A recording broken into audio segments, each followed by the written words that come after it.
Hey there, comic friends. I'm Travis, and this is a special edition. I have been tagged in a favorite Batman sequence tag.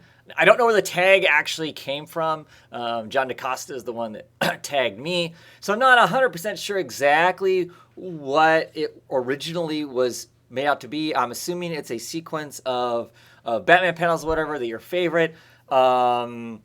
I'm wearing my Batman hat because that seems to be in vogue to do these these videos. So I'm sporting that. But I will say that this was like really hard because I own lots of Batman and I enjoy Batman and I enjoy Batman comics. So there's lots of times that there's some great moment happens or our favorite sequence or that sort of thing. I'm going to marginally, what I'm assuming is cheat, and that I'm using two books to kind of set up my favorite sequences and favorite. These are just some that stick with me as far as Batman stuff goes. I'm sure if I poured over my Batman books, I could probably find a whole bunch more. And after I'm done doing this video, I could probably come up with another one. I really thought about pulling out Gail Simone's first volume of Secret Six and pulling out issue 9 and using that. It doesn't have Batman in it at all. It is basically Bane and Catman trying to decide which one of them could take the cowl, could wear the cowl because Batman's gone, and which one of them could be the new Batman. But I decided that was really not fair because, of course, Batman's in it. But it's a discussion around Batman. Would that have counted? I don't know. At any rate, so the books I am going to use that I am going to set up for this is going to be Batman issue number 679. This is about midway point towards the end of Batman the IRP stuff. This issue will capture the first part of one of the sequences that is in this arc that I really love. It partially epitomizes Batman and Batman for me and what a lot of Batman is about. And then I'm going to cap it off with a couple pages from Batman issue 681 that really it sticks with me. Tony S. Daniels does all the art on this. Grant Morrison is the writer. I know some people aren't Tony S. Daniels fan. I really like Tony S. Daniels during this era of Batman. I liked his style. I like how he does stuff during this segment of books. So without further ado, I'm going to hopefully, through the magic of video editing, I'm going to share those two pages, or actually 3 pages, with you, and then hopefully I'll be back. I'll talk more about why I picked those pages. All this stuff came out during the trauma of the space isolation experiment you took part in for the Army, remember? Which is when Dr. Hurt got the idea to use the Zurin Ra as a hypnotic trigger phrase that would give him the power to switch off Batman anytime he wanted. But it doesn't pay to underestimate Batman, does it? Something happened here a long time ago. Call it a miracle on Crime Alley. From the sad graveyard, ashes of a little boy's worst nightmare, something unforeseen arose, didn't it? This will remind you that I have been here once and can return. Batman thinks of everything. Batman even prepared for the psychological attack with a backup identity, remember? He made a secret self to save him. The Batman of Zurin Ra.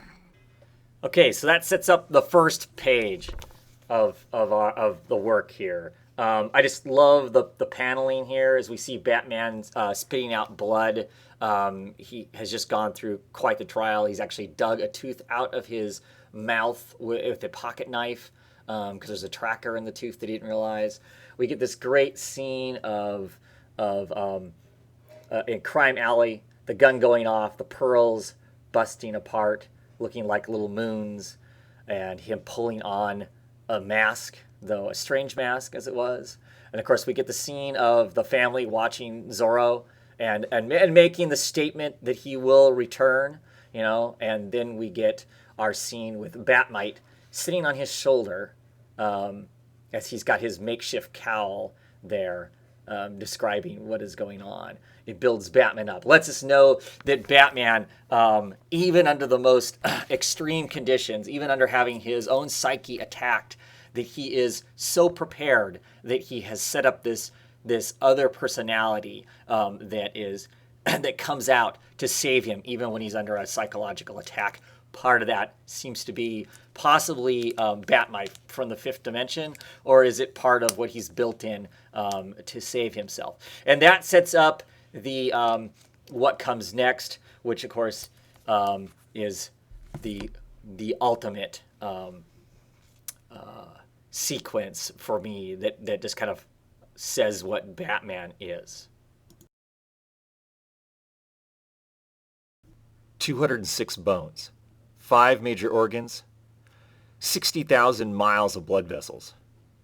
All it takes is time, days, months, years spent memorizing the infinite ways there are to hurt and break a man, preparing for all of them. I've escaped from every conceivable death trap, 10 times, a dozen times.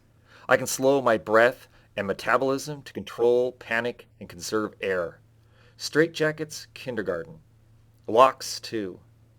Bench pressing a pine coffin lid through 600 pounds of loose soil that fills your mouth, crushing your lungs flat, and shredding your dehydrated muscles, that's harder.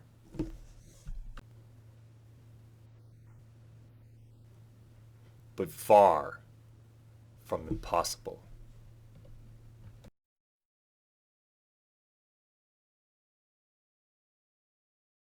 So clearly, yeah, that's some of my favorite sequences right there. Really, I believe that it. Oh, let's see if I can get this straight. I believe that it captures for me Batman in all of his glory, what Batman is, being prepared, being overtrained, and can get himself out of basically any type of situation. I love the paneling here, the grave that he's buried under, the little bat symbol on it, him slowly digging himself out, him shoving his fingers through, his hand popping up, and of course we have this silhouette version of him bursting out, and then of course that very dramatic page as he has erupted out of his grave, ready to be Batman, because for Batman nothing is impossible, despite him being just the man that he is. There's, like I said, this was fun to do. These are some of my favorites. There are tons out there. Some that are probably maybe better artwork, maybe even better sequential storytelling, maybe. But these are some of the ones that have the most emotional draw for me. I mean, they're the first things I go back to thinking about. This was 2008. If it stuck with me for 8 years, clearly it's some of the important stuff. So it was some of the first stuff that I wanted to mine back to. Really, actually, most of the RIP stuff that Grant Morrison did, I really like. I've read over them multiple times. How a lot of the stuff is used in that, I find really fascinating, and really enjoyed it as it was happening. And like I said, I've enjoyed reading it a couple times over. But that's it. That's my entry into it. I can't think of people who haven't been tagged.